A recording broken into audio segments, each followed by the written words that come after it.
تمام دوست احباب اور بہنیں عقیدت و احترام بڑی تعظیم کے ساتھ درود شریف پڑھ لیں۔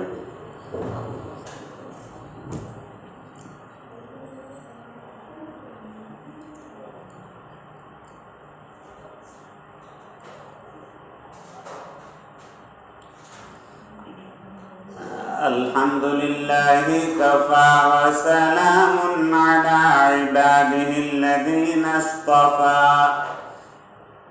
اما بعد فاعوذ باللہ من الشیطان الرجیم بسم اللہ الرحمن الرحیم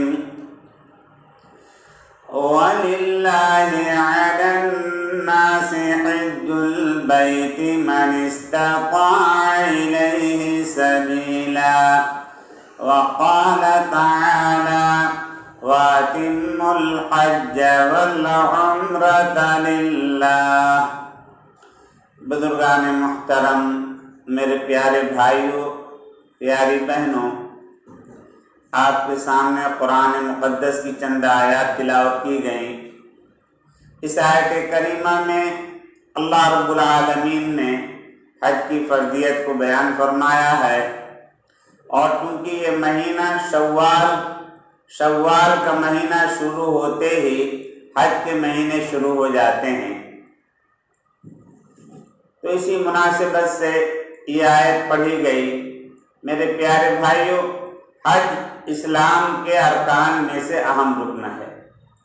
صاحب استطاعت پر، جس کے پاس اتنی گنجائش ہو، اتنی حیثیت ہو کہ اپنے گھر سے کعبے تک پہنچنے کے اخراجات اور سواری کا کرایہ وغیرہ، واپسی تک کے اخراجات اور اپنے بیوی بچوں کے کھانے پینے کا انتظام کر کے وہ رکھ کر کے اگر جائے، اتنی حیثیت اس کے پاس ہے تو اس پر حج فرض ہو جاتا ہے۔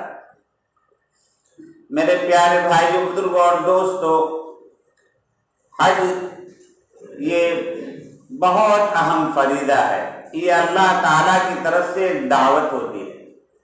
اللہ تعالیٰ اپنے محبوب بندوں کو اپنے دربار میں بلاتے ہیں، اور جب استطاعت کے باوجود اللہ تعالیٰ نے اپنے فضل و کرم سے حیثیت عطا فرمائی، استطاعت عطا فرمائی، پھر بھی اگر کوئی نہیں جاتا تو اللہ تعالیٰ کا غضب اس پر نازل ہوتا ہے، گویا اس نے اللہ تعالیٰ کی دعوت کو ٹھکرا دیا۔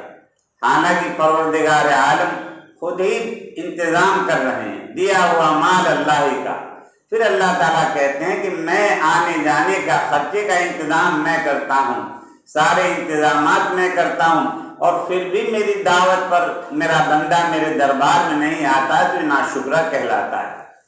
تو میرے پیارے بھائی، بزرگوں اور دوستوں، محمد الرسول اللہ صلی اللہ علیہ وسلم نے ارشاد فرمایا کہ حج فرض ہونے کے باوجود اگر کوئی حج کے لیے نہیں جاتا تو میں گارنٹی نہیں لیتا، ضمانت نہیں لیتا کہ وہ یہودی بن کر دنیا سے جائے یا نصرانی بن کر جائے، کیونکہ یہود اور نصارہ حج نہیں کرتے۔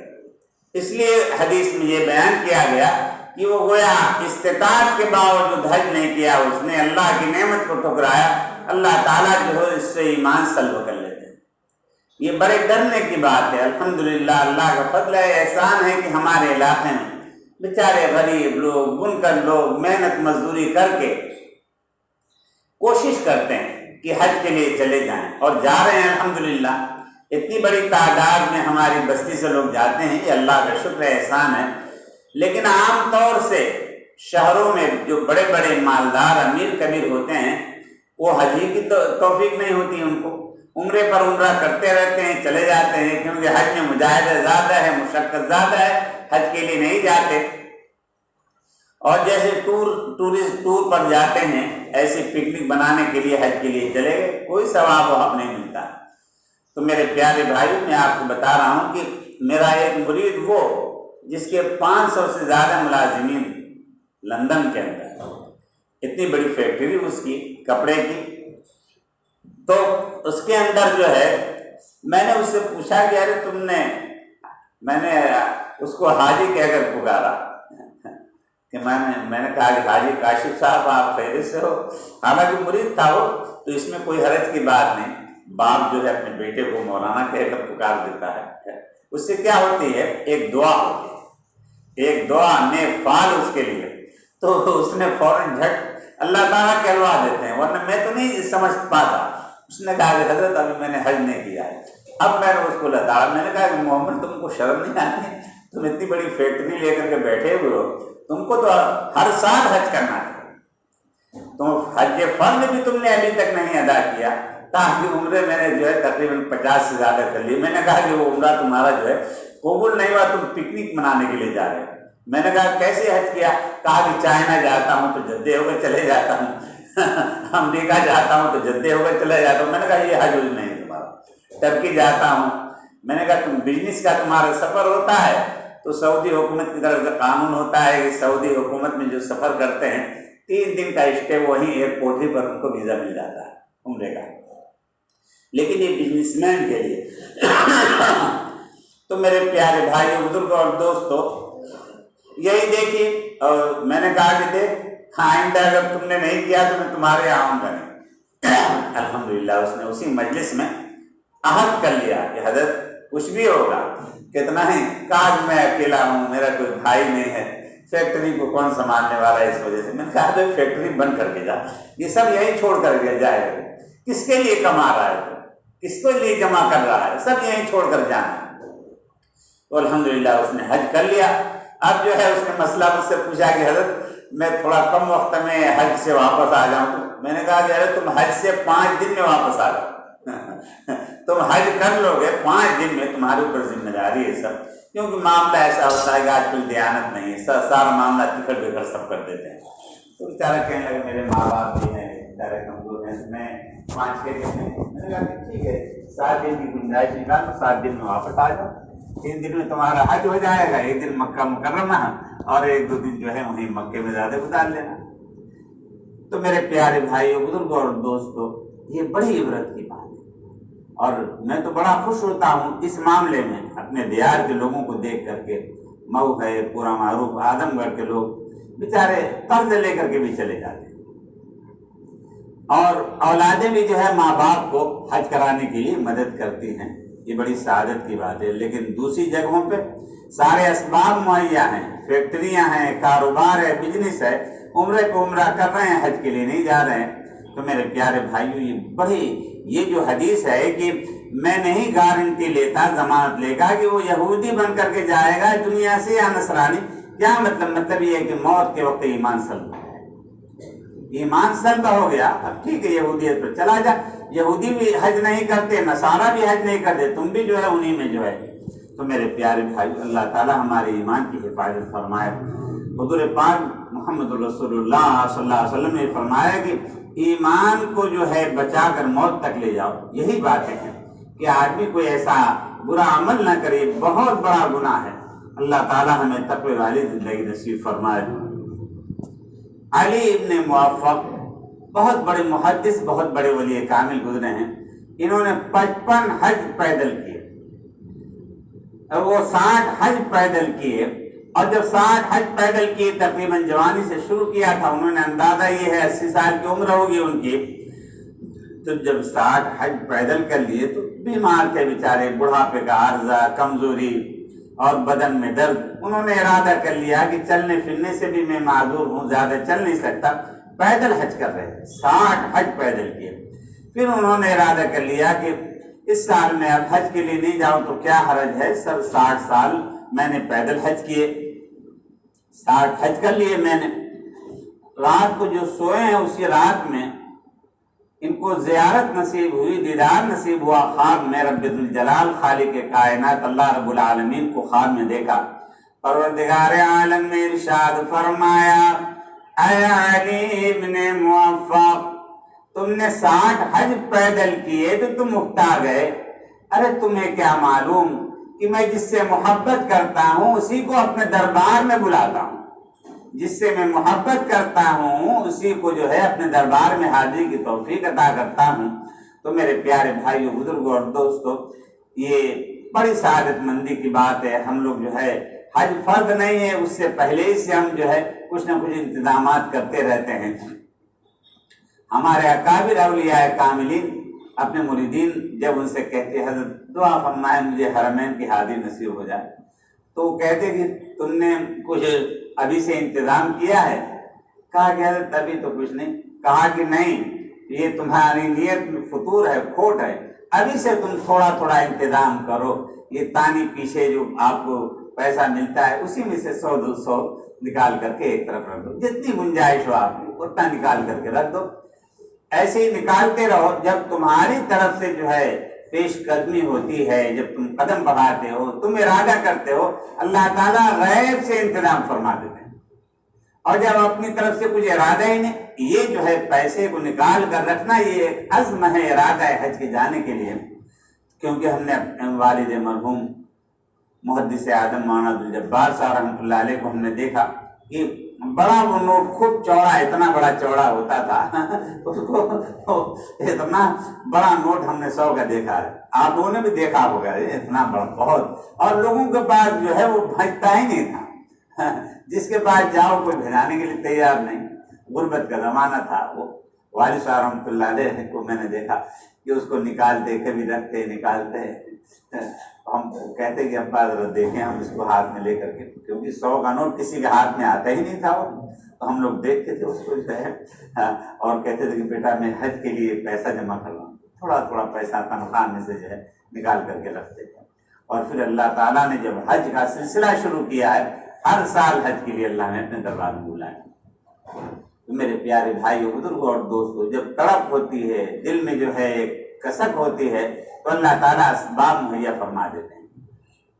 اور بڑے بڑے اولیاء کاملین بزرگان دین جو ہے، ایک بڑی اچھی بات میرے سامنے جو ہے یہ اللہ والے جو ہے کس طریقے سے جو ہے ابراہیم ابن ادہم رحمت اللہ علیہ، اللہ اکبر، حج میں اکابر کا ذوق۔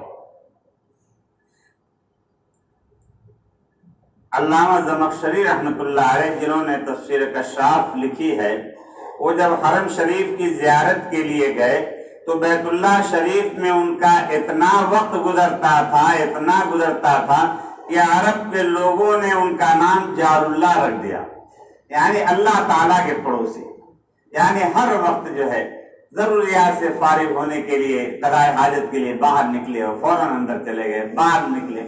تو میرے پیارے بھائیوں، بزرگوں اور دوستوں، میں بھی یہی کوشش کرتا ہوں کہ میں جو ہے ہوٹل پہ، حالانکہ ہماری ہوٹل وہ ہے جو 7 اسٹار ہوٹل جو ہے اس میں جو ہے لیکن ہم وہاں جو ہے ٹھہرنے کے لیے تو گئے نہیں، جو اس میں گیا وہ پھنس گیا، کیونکہ کھانا اتنا عمدہ ہوتا ہے کہ 6-7 قسم کا چاول، 6-7 قسم کا چاول، مرغی جو ہے نہ معلوم کتنے قسم کی، ہر انبار لگا ہوا ہے کھانے کا۔ جو اتنی مرغن غذائیں کھائے گا وہ حرم شریف میں رک تھوڑی سکتا ہے۔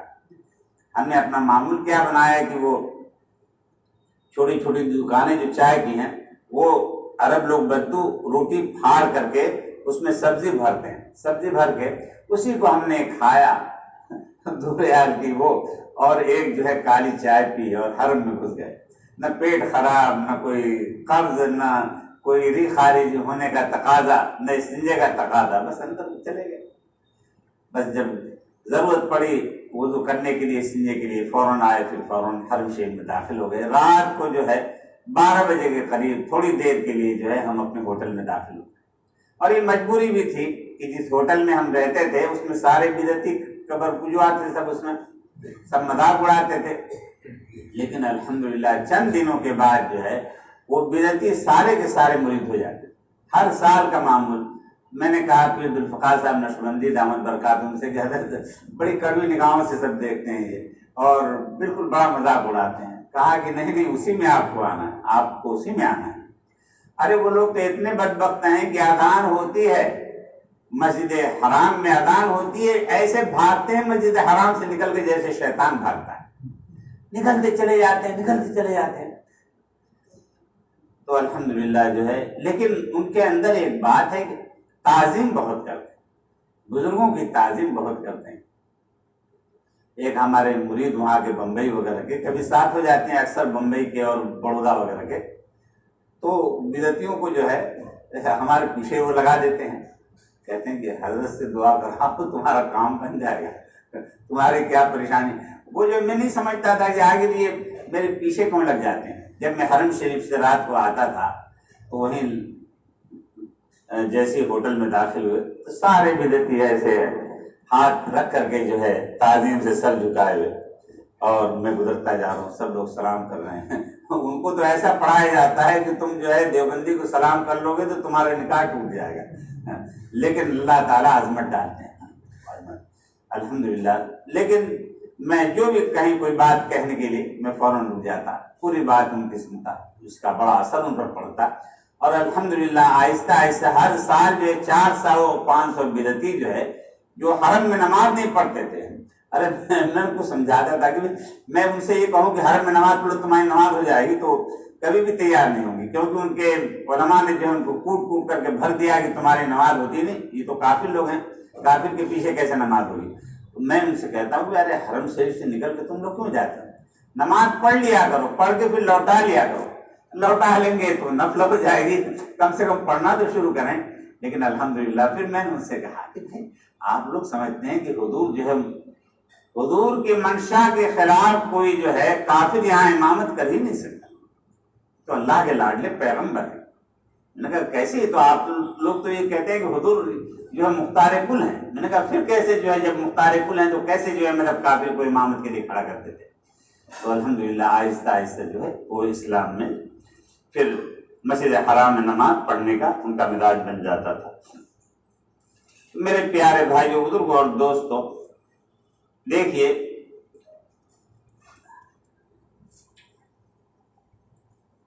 ایک مرتبہ ایک صاحب حج کے سفر میں ہمارے ساتھ تھے، وہ اللہ کا بندہ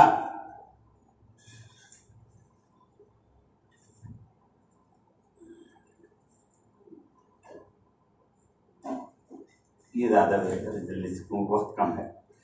اللہ والے حج کیسے کرتے ہیں؟ حضرت شبلی رحمت اللہ علیہ کا ایک مرید تھا، وہ کچھ عرصہ غائب رہا، جب ملاقات ہوئی تو پوچھا کہ بھائی کہاں تھے تم، بہت دنوں سے دکھائی نہیں دیے۔ بار بار مطلب حضرت کی خدمت میں مجلس میں وہ آتا تھا، تو اس نے جواب دیا کہ حضرت شیخ میں حج کرنے گیا تھا۔ فرمایا بھائی حج، اچھا حج کرنے گئے تھے، اچھا ادھر آؤ، کیسے حج کیا تم نے؟ شیخ نے معلوم کیا حج کیسے کیا، کہنے لگا حضرت میں نے احرام پہنا تھا، سب سے پہلے جو ہے میں نے احرام پہنا اور پھر تلبیہ پڑھا۔ تو حضرت نے فرمایا اچھا جب تم نے احرام پہنا تھا اور لباس اتارا تھا، جو پہنے سلے ہوئے کپڑے اتارا تھا، اس وقت گناہوں کا لباس اتارنے کا بھی تم نے ارادہ کیا تھا یا نہیں؟ جب انسان احرام پہننے کے لیے جب حج پہ شاید دیکھیے بڑی اونچی بات ہے، ایسے ہی ہم حج کے لیے چلے جاتے ہیں، جب احرام باندھنے کے لیے لباس ہم اتارے سلے ہوئے کپڑے، تو یہ سمجھو کہ نیت یہ کرے انسان کہ میں نے جو ہے گناہوں کا لباس اتار دیا، اب میں نے تقوی کا لباس پہن لیا۔ تو اس نے جواب دیا حضرت میں نے یہ نیت تو کی نہیں تھی۔ تو حضرت خاموش ہو گئے۔ پھر معلوم کیا حضرت نے جب تم نے احرام پہنا تھا تو تقوی کا لباس پہننے کی بھی نیت کی تھی کہ میں یہ لباس تقوی کا لباس پہننا ہوں، وَلِبَاسُ التَّقْوَىٰ۔ اللہ اکبر۔ مرید نے جواب دیا کہ حضرت میں نے یہ نیت نہیں کی تھی۔ پھر فرمایا حضرت نے اچھا جب تم نے تلبیہ پڑھا تھا لبیک اللہم لبیک، تو لبیک کہتے ہوئے اپنے دل و جان سے اپنے آپ کو اپنے رب کے حوالے بھی کیا تھا؟ یعنی لبیک کے معنی کیا ہیں؟ اے رب کریم میں آپ کے دربار میں حاضر ہوں، بار بار حاضر ہوں، 70,000 مرتبہ قدم بوسی کے لیے حاضر ہوں۔ یہ جو ہے تکرار، یعنی کتنی بار کچھ اس کی وہ تعداد نہیں، جب بار بار اے اللہ میں بار بار تیری اتنی عظمت والی شان ہے کہ بار بار میں قدم بوسی کے لیے حاضر ہوں، میں آپ کے دربار میں پل کے نشانے کے لیے حاضر ہوں۔ حضرت میں نے یہ نیت تو نہیں کی تھی۔ تو فرمایا اچھا یہ بتاؤ کہ جب تم گئے تھے طواف کرنے کے لیے تو پھر تمہیں حجر اسود کا استلام کرتے ہوئے جب تم حجر اسود کا بوسہ لے رہے تھے اس وقت جو ہے تم نے ہاتھوں کو بوسہ دینے کی نیت لذت بھی محسوس ہوئی یا نہیں؟ یعنی پروردگار عالم کو دست مبارک کو بوسہ دینے کی لذت تمہیں محسوس ہوئی کہ نہیں؟ یعنی حجر اسود کو بوسہ دیتے ہوئے یہ نیت کرے آدمی کہ میں اللہ تعالیٰ کو بوسہ دیتا ہوں۔ حضرت ایسی تو کوئی کیفیت نہیں ملی۔ فرمایا ملتزم اس کو کہتے ہیں کہ جو بیت اللہ کے دروازے اور حجر اسود کے درمیان تقریباً 1.5 میٹر کی جگہ ہے، وہ جگہ ہے کہ مقبولیت کی جگہ، جو انسان وہاں جیسی دعا کرے گا ویسی قبول ہو جائے گی، جو دعا کرے گا۔ ہم کو یاد ہے کہ حضرت شیخ زکریا رحمۃ اللہ علیہ نے اپنی کتاب میں لکھا ہے کہ میں نے جتنی دعائیں مانگی تھی سب اس مقام پر قبول ہو گئی، ایک دعا رہ گئی ہے، امید ہے مرنے سے پہلے وہ بھی قبول ہو جائے گی۔ تو لوگوں کو بات سمجھ میں نہیں آتی تھی۔ پھر جب حضرت شیخ زکریا رحمۃ اللہ علیہ کا انتقال ہو گیا مدینہ منورہ میں تو حضرت نے دعا مانگی تھی، اے رب کریم میرا مدفن جنت البقیع ہو اور موت آئے مدینے میں۔ تب لوگوں نے سمجھا کہ حضرت شیخ کی جو باقی ایک دعا رہ گئی تھی یہ بھی دعا قبول ہو گئی مرنے سے پہلے۔ تو میرے پیارے بھائیو، ہم نے بھی جو ہے تجربہ کیا کہ جب ہمارا حفظ مکمل ہوا تو کبھی ہوتا ہے کہ آدمی تراویح پڑھانے کے لیے کھڑا ہوتا ہے تو لوگ بڑا تبصرہ کرتے تھے کہ آواز بہت پست ہے، بالکل آواز پہلی صف والے نہیں سنائی دیتی آواز، اور اتنی دھیمی آواز، اتنی غلطیاں آتی ہیں، بعد میں لوگ چکربہ پھیلاتے ہیں، ہاں حجاج اکرام کو شرمندگی ہوتی ہے۔ تو اس کے بعد ہی حج کے لیے اللہ تعالیٰ نے ہمیں بلا لیا، ہمارا حفظ ادھر مکمل ہوا۔ والد صاحب نے کہا تھا کہ تم اتنا قرآن سے شغف تھا والد صاحب کا، سارے اولاد ہمارے جتنے بھائی تھے والد صاحب نے سب کو قرآن پڑھانے کا پوری کوشش کی۔ عالم تو سب بن گئے لیکن حافظ کوئی نہیں بن سکا۔ والد صاحب کو تمنا تھی کہ کاش کوئی اولاد میں حافظ قرآن ہو جاتا۔ تو انہوں نے کہا کہ بیٹا تم خالی حفظ مکمل کر لو، پھر جو تم کہو گے میں تمہاری تمنا پوری کروں گا، میں تمہیں خوش کر دوں گا۔ تو فوراً ہمارا حفظ مکمل ہوا، پتہ نہیں دماغ میں کیا بسی ہوئی تھی۔ ہم نے کہا کہ ابا آپ نے کہا تھا کہ ہم آپ کو خوش کر دیں گے، اور بڑی تڑپ تھی حج کی۔ ہم نے کہا کہ ہم کو حج کے لیے آپ بھیج دیے، ابھی 14 سال کی عمر تھی ہماری۔ والد صاحب رحمۃ اللہ علیہ کے پاس گنجائش نہیں تھی لیکن دعا مانگی کیسے کیسے کر کے، ایک دن میں پاسپورٹ بنا ہمارا، انٹرنیشنل پاسپورٹ ایک دن میں جو ہے بنا۔ وہ اس طریقے سے کہ منسٹر نے وہاں سے پوری ذمہ داری لے لی، اور وہاں سے جو ایم پی تھا اس نے ذمہ داری لے لی، مراد آباد شہر کا کلکٹر تھا اس نے ایک لیٹر لکھ کر دیا۔ صبح کو ہم آئے، صبح رات کو ٹرین میں بیٹھے، صبح جو ہے ہم وہاں لکھنؤ پہنچ کر آفس میں جب سارے کاغذات دیے، اس نے فوراً جو ہے کہا کہ شام کو 4 بجے آپ آ کر لے لیجیے۔ شام کو 4 بجے پاسپورٹ لے کر کے ہم فوراً شام کی ٹرین سے جو ہے وہاں سے روانہ ہو گئے، اور یہاں صبح تک آ گئے۔ پھر یہاں ایک دن رہ کر کے فوراً گئے، اور اللہ تعالیٰ نے ہمیں وہاں حرم میں بلا لیا، اور 20 شعبان کو ہم وہاں پہنچ گئے۔ 20 شعبان کو الحمدللہ 20 شعبان سے جو ہے کب تک جو ہے پھر ہم آئے محرم کے اختتام پر، آخری محرم کے آخری تاریخوں۔ پہلے حجاج اکرام ایسے ہی کرتے تھے کہ حج کے لیے اکثر لوگ حج سے رمضان سے پہلے جاتے تھے، پورا رمضان وہاں گزارتے تھے، بڑی عبادتیں کرتے تھے۔ اللہ کا فضل احسان ہے کہ اس وقت ہم کو یاد ہے کہ روزانہ ہم 2 عمرہ کرتے تھے رمضان میں۔ رمضان میں 2 عمرہ کرنے کی اللہ تعالیٰ نے ہمت دی۔